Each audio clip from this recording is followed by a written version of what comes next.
Ryte kepam, per pietus ar vakare jau galim valgyti. Nužiūrėjau šitą receptą, išdėjo pati serija ir man jis patiko. Paprastas, plikytas vyniotinis.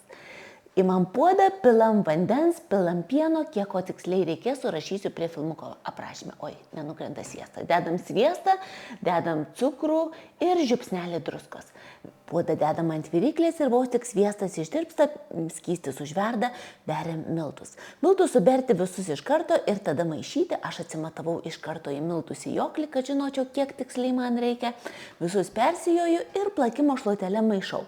Gaunasi toksai tarsi plastelinas, truputėlį pamaišom, jau lyg tai susivienodino, bet dar kokią minutę pamaišom, kad truputėlį skystis išgaruotų. Viskas, pastumėm puodą į šoną, kad mums tešla vėstų, o tuo tarpu pasiruošėm kiaušinius. Kiaušinius susimušu į greitkartį ir truputėlį paplaku, kad turėčiau plakinį, taip lengviau kiaušinius dozuoti ir galima supilti į pakankamai karštą tešlą ir kiaušinio nesutraukia.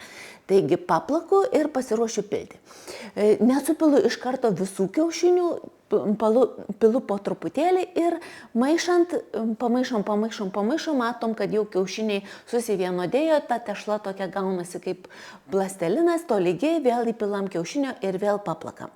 Kodėl nereikia suplakti iš karto visų, nes nežinom, kiek tiksliai reikės. Kartais gali reikėti 4, kartais 4,5, o kartais ir 5 kiaušinių. Kaip numatyti, tešla turi tysti, bet jinai neturi kristi. Aš truputėlį įdėjau kiaušinių per daug. Kai įdedam kiaušinių per daug, gali tešla sukristi plikytą.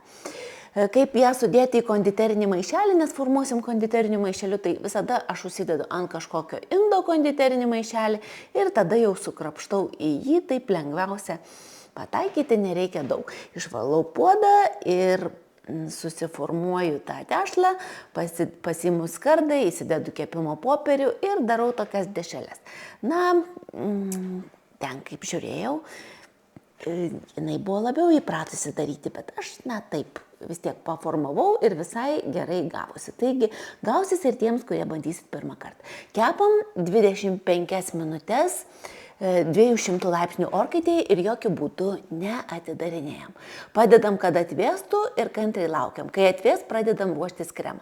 Kremą aš supaprastinau, imu tik tais grietinėlę ir įdėsiu cukraus pudros. Paplakam, kai atsiranda tokie truputėlį burbuliukai, įdedu cukraus pudros ir vėl paplaku, kol grietinėlė taps tirštutėlė tinkama pertepimui. Su šituo 2 greičių plakikliu išplaksit itin greitai, net minutės neužtrunka ir mūsų jau pasidaro sunku sukti ir mūsų grietinėlė jau yra visiškai išsiplakusi. Štai pažiūrėkit, jinai viskas išsiplakusi. Imam mūsų iškeptą atvėsusi paplotį, apverčiam ir ant tos apatinės pusės tepam kremą. Tepam, tolygiai paskirstom, jeigu turėtumėt šviežių aviečių, manau, kad jos čia tiktų idealiai. Bet dabar ne aviečių metas, tai bus gerai ir taip. Prie ilgųjų kraštelių nepritepkit pilnai kremo, nes reikia suvynioti, prie trumpųjų galit pritepti ir tolygiau. Viską suvyniojam ir dedam į šaldytuvą, keliom valandom, kad sustingtų. O tada jau ragaujam, skanaujam ir valgom. Iki susirašymo, iki mielų, ačiū, kad žiūrit.